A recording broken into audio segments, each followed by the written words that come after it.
Hello and welcome to Miseria, a independent horror adventure game developed by the unknown artists at Southern New Hampshire University.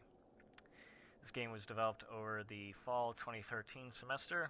My name is Barry Dunn and I'm here to give you a brief and insightful overview and walkthrough of the game.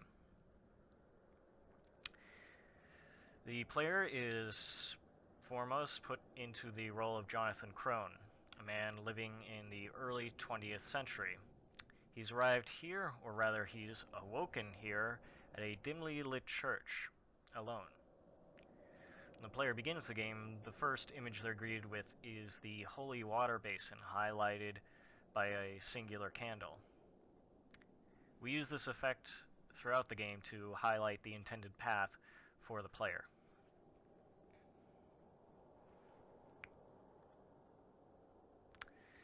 Approaching the water basin, which was made by our artists, we are greeted with a small bit of text that gives the player the incentive for the game. Jonathan Crone, having awoken alone in this church, discovers that his lover has been taken from him, and that she is somewhere below, as indicated by this very brief exposition. These doors and this candle as well, made by our artists, very well done. Now, if we try to return to the confessional booth where we originally arrived, we can try to approach here, this side, where we discover that this booth is locked, which gives us maybe some insight as to what we're exactly looking for. Again, using lighting to highlight certain objectives, we can see at the other end of the church that there is an altar highlighted by two candles. This technique, again, is used to essentially motion the player towards the altar. So we will now approach the altar.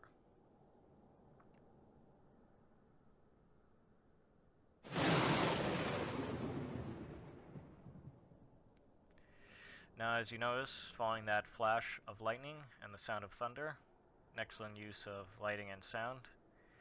A big part of the philosophy behind the horror genre is, of course, atmosphere. So sound and light design played a big role in creating Miseria. Having taken a page from similar horror adventure games, we understand that the best approach is through suspense and subtlety, which we think is best reflected in the use of our ambient sound, which builds tension as the player is essentially left alone in the dark. Now, as you notice, following that flash of lightning, we see that the candles are now lit. This is used through a trigger that activates once the player has crossed a certain threshold.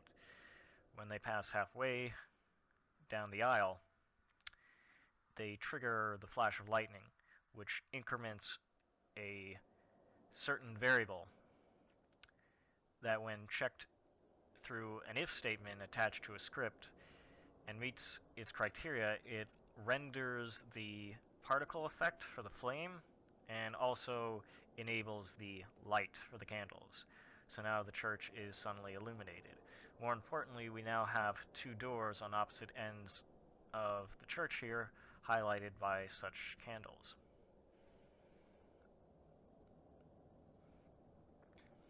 We have a book here on our altar which we can read. Revelation 21:6. I am Alpha and Omega, the beginning and the end. I will give unto him that is a thirst of the fountain of the water of life freely. Chose this revelation because we felt it best reflected our narrative, as well as Jonathan Crone, our protagonist, whose backstory indicates he is an early 20th century doctor with a near insatiable thirst for knowledge.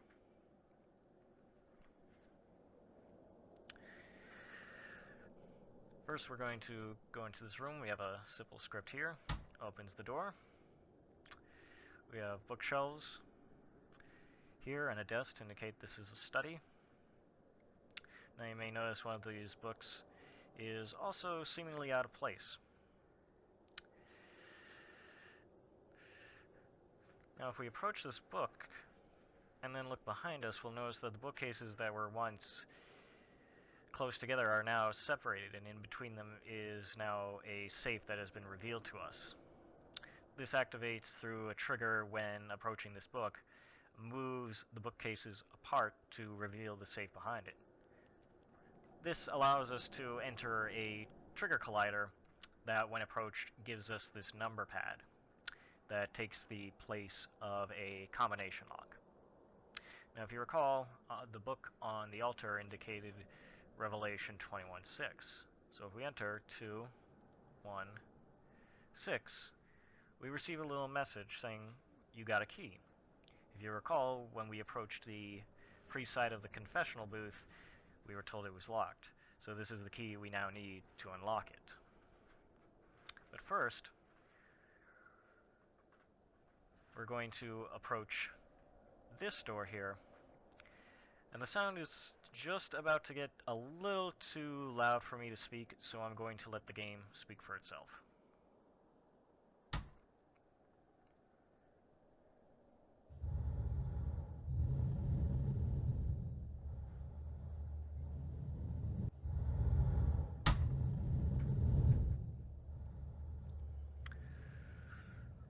What we had there was a trigger that, when you entered the room, caused the door to slam behind you and begin an audio recording of heavy breathing.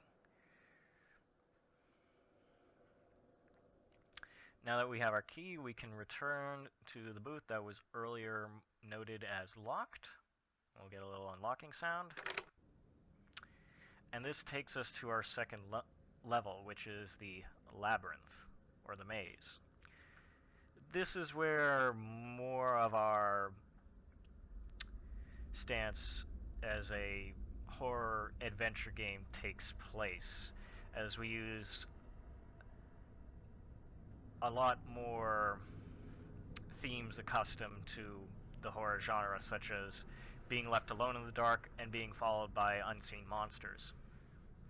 And you'll see what I mean in just a moment. First, of course, we have this intended path highlighted by the torches.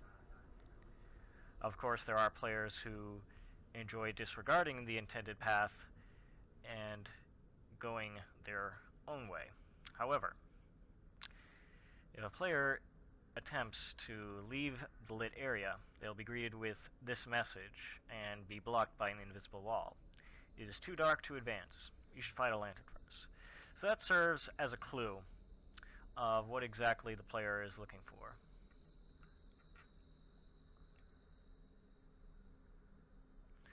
As we follow the torches, around the corner, we will find a lantern. We used a particle effect to highlight the lantern as an item that the player can interact with. This was done in a way that, opposed to other items or objects the player can interact with, because the lantern is more important and necessary to navigate the remainder of the maze. Other items are not highlighted in a way as the player needs to discover whether or not these are the items they should be looking for. Pick up the lantern here. We use a little sound effect to indicate that you've picked it up. Now this lantern actually that you're holding now is always there. You're holding it from the beginning of level 2. It is unrendered and the light is disabled. When the player collides with the lantern that was seated here on the crate, it increments a variable that, when checked against an if statement and the criteria is met, the lantern that the player is holding is rendered and the light is enabled, as well as the lantern seated on the crate is destroyed. And again, we also talked about rewarding player exploration, especially in terms of narrative. So scattered throughout the level, we have these journal pages, which reward the player for exploring bits of the maze that they don't necessarily need to explore to reach the end of the level.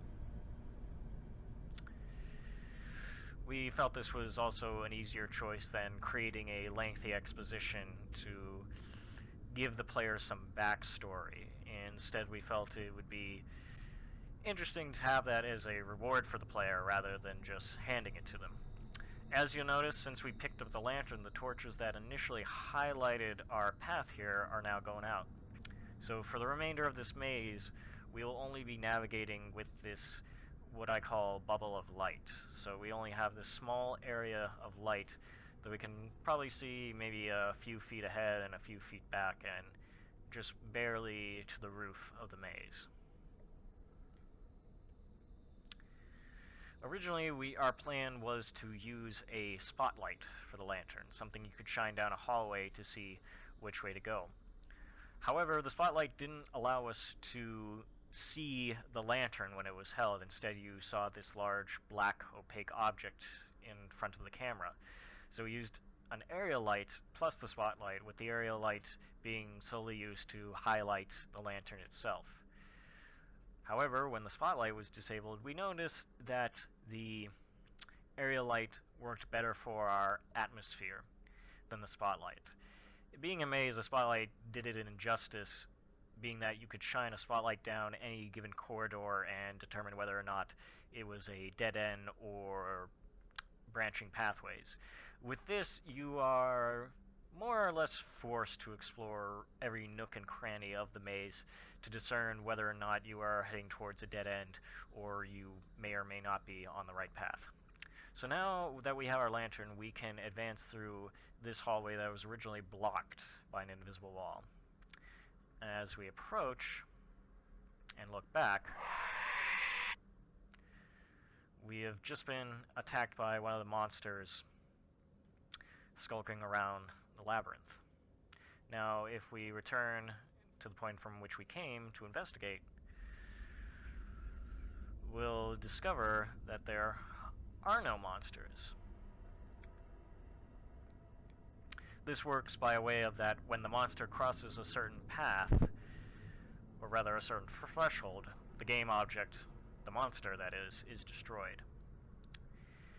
This works with our narrative that Crone is slowly losing his grip on reality and slowly losing his sanity.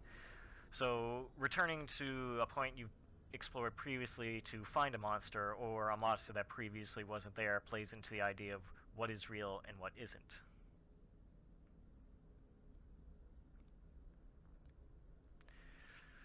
Again, this lighting serving very well to our maze, not knowing what's a dead end and what isn't. It took me some time myself to navigate the maze before I knew which correct way I was going, even though I've designed it several times over. The maze that we originally designed was much larger and very expansive, mostly to justify the number of journal pages that you could collect as well as the number of items. However, due to time constraints, we ended up deciding that an inventory as well as additional journal pages was unnecessary for the game, and instead we should work hard to create a more intimate, if smaller, experience, but have the game feeling more polished than having something that's large and expansive, but really feels like empty space when there isn't much to fill in those empty corridors. So again, right now we're exploring off the beaten path. I know for a fact this isn't the right way to go. However, if you do like to explore, you're rewarded with little bits that we've left aside for the player to find. This here is a skeleton asset made by one of our very talented artists. Props to him for doing an excellent job on the ribcage. And here, of course, you are rewarded for your exploration with another bit of narrative. Another journal page from the Journal of Jonathan Crone.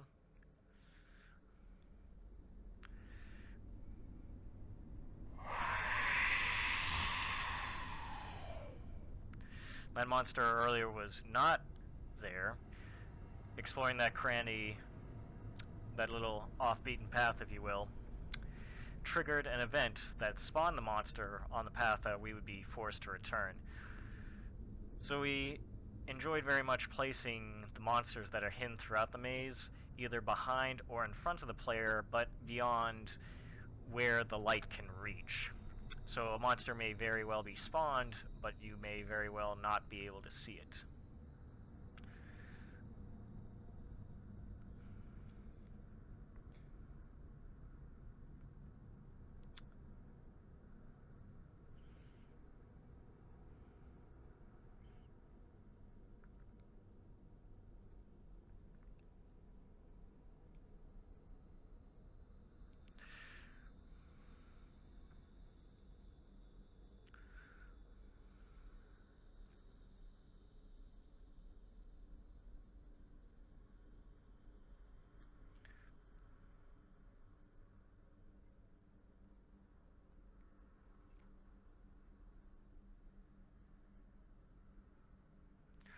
Now up ahead here, as you see, we have a wall that looks very different from the other walls.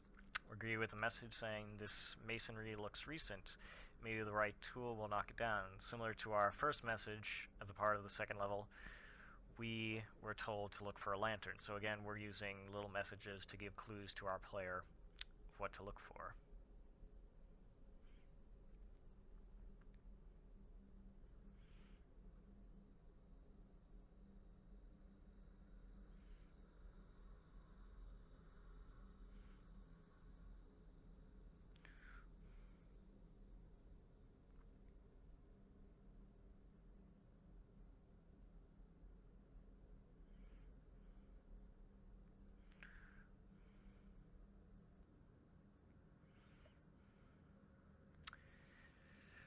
And now we come here and we find a pickaxe made by one of our very talented artists.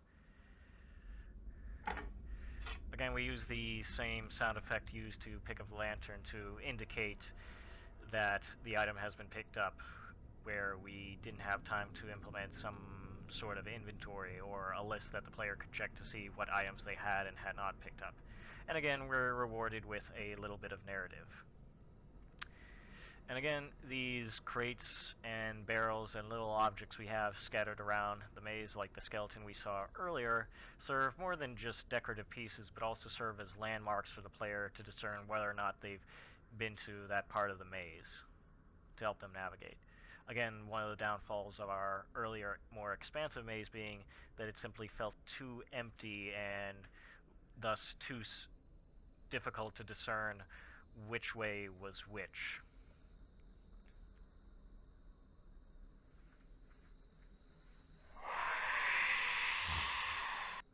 So again, we had a monster spawn there after we picked up the pickaxe.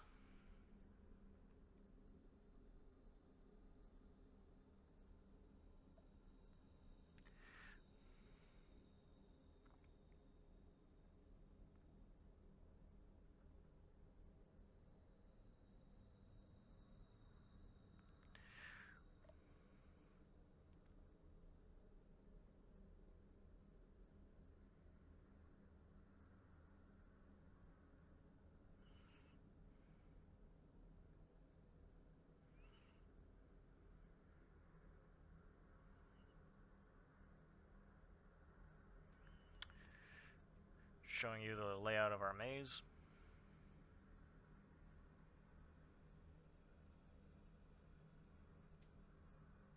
Originally much more expansive. Now there is something down there I could show you, but unfortunately I don't have enough health. So instead I'll bring you to our finale. So again, at the end of this hallway, we have our wall here that originally we had a message that would be displaying right now saying the masonry looks recent, we need a tool to knock it down. However, we have that tool. So knocking into our wall destroys it. This is our destructible object, and we just hop over the debris here, and right now we're standing on the collapsed wall. And ahead you can see another altar-like table, similarly highlighted to the altar in level 1 with the use of lighting. And we have some caskets and skeletons laid out on these tables, and another journal page that gives us a little more insight, if not a little darker insight, to the mind of Jonathan Crone.